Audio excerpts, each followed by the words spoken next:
Hello everybody, welcome to the next video on linear algebra. In this video we will be talking about dual basis. In the last video we talked about dual space. So here we will be talking about a basis of that space, and that basis is called a dual basis. Right? So what is a dual basis? Suppose V is a vector space.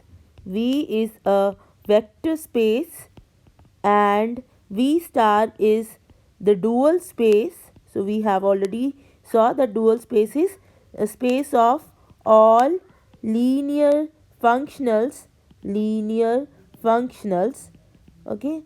Now we have also seen that dimension of V star is equal to dimension of V.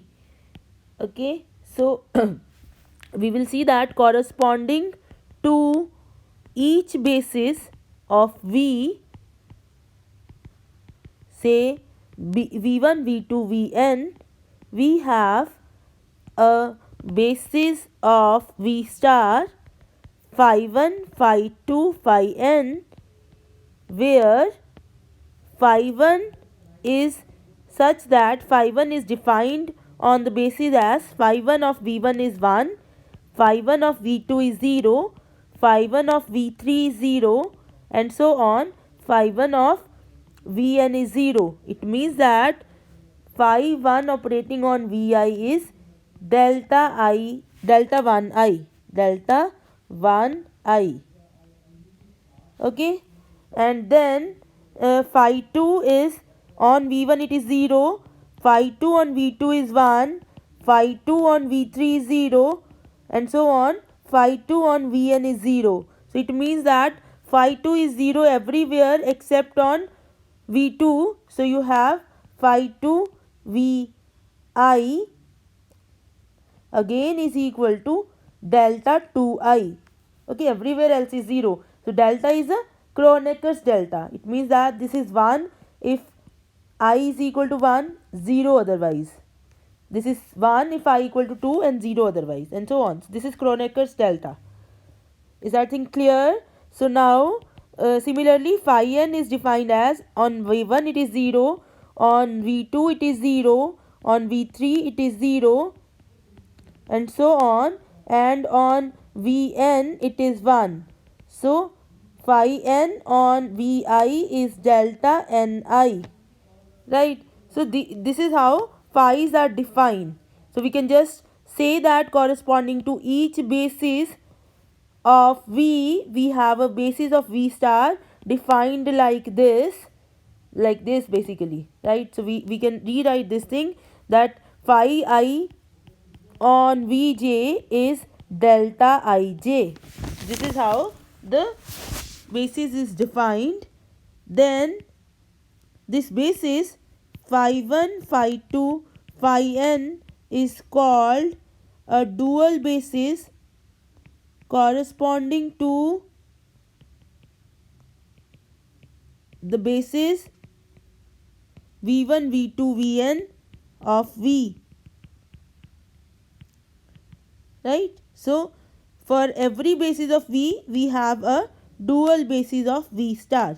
So let us prove this result. Okay, so I'll just write this as a result or a theorem, you can call it. So I want to prove that this actually phi 1, phi 2, phi n defined like this is the basis of V star. So let us prove this result. We want to prove that phi 1, phi 2, phi n, where phi I Vj is delta Ij, is a basis for V star. What is given? Given is that V1, V2, Vn is a basis of V. This is given and this is to be proved. Okay. So how do you prove that something is a basis? So you have to prove that this spans V star. So we need to prove two things. One is that phi 1, phi 2, phi n spans V star. Second is phi 1, phi 2, phi n is linearly independent. These are the two things which we need to prove. So let us look at the first one, that this spans. So let phi be any element of V star. Now we have to prove that phi is linear combination of phi 1, phi 2, phi n. So this is any element of V star. So if you operate it on V1, you will get some number, say K1. If you operate it on V2, you will get some number, say K2, and so on. Or you can do like this, okay, to make things simple, what you can do, let V belongs to V be any element, then V is linear combination of V1, V2, V1, Vn. So you can write it as A1, V1 plus A2, V2 plus so on An, Vn. This is because V1, V2, Vn is a basis. Okay, now if you operate phi, so what you will get, phi V is phi of A1, V1 plus A2, V2 plus so on An, Vn. So this is equal to A1 phi of V1 plus A2 phi of V2 plus so on An phi of Vn. Right? Is that thing okay? You can write it like this. Now if you call this quantity as, okay, no, that way you may be okay, what we can do, if you call this quantity as say K1 and this quantity as K2, this quantity as Kn, so you get phi V is equal to A1 K1 plus A2 K2 plus so on An Kn. Is that okay? Fine. Now also V is A1 V1 plus A2 V2 plus so on An Vn. Right? Now if you apply phi 1 on both sides, so you will get phi 1 of V is equal to A1 phi 1 of V1 plus so on An phi 1 of Vn. So these all numbers are 0 except this. So this is equal to A1. So A1 is nothing but phi 1 of V. Similarly, if you apply A2 here, apply phi 2 here, so you'll get phi 2 of V is A2. Similarly, if you apply phi 3 here, you will get phi 3 of V is A3 and so on. So phi n of V is An. So you can replace this. In place of A1 you can write phi 1 of V. In place of A2 you can write phi 2 of V. In place of An you can write phi n of V.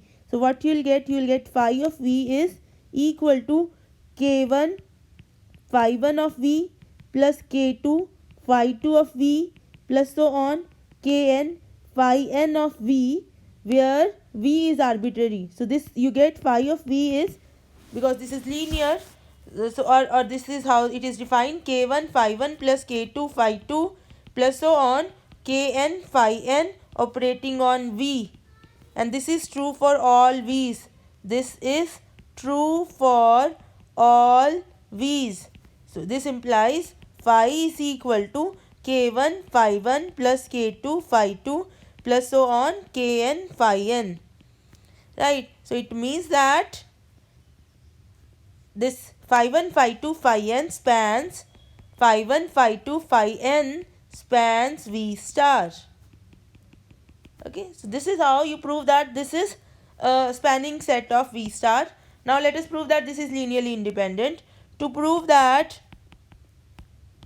phi 1 phi 2 phi n is linearly independent, let us assume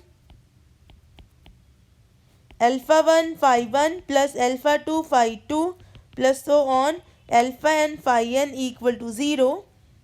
Now we need to prove that alpha 1, alpha 2, alpha n is 0. Now if this is a 0 functional, then if you operate it on V1,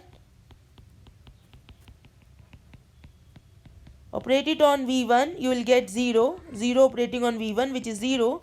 So this is alpha 1, phi 1 of V1 is 1, alpha 2 phi 2 of V2 is 0. plus so on. Alpha n phi n of v1 is 0. So that is equal to 0. So you get alpha 1 equal to 0. Now you operate it on v2. So if you operate it on v2, you'll get alpha 1 phi 1 plus alpha 2 phi 2 plus so on. Alpha n phi n operating on v2 is 0. So that gives you alpha 1 phi 1 of v2 is 0 plus alpha 2 phi 2 of v2 is 1 plus so on. Alpha n phi n of v2 is 0.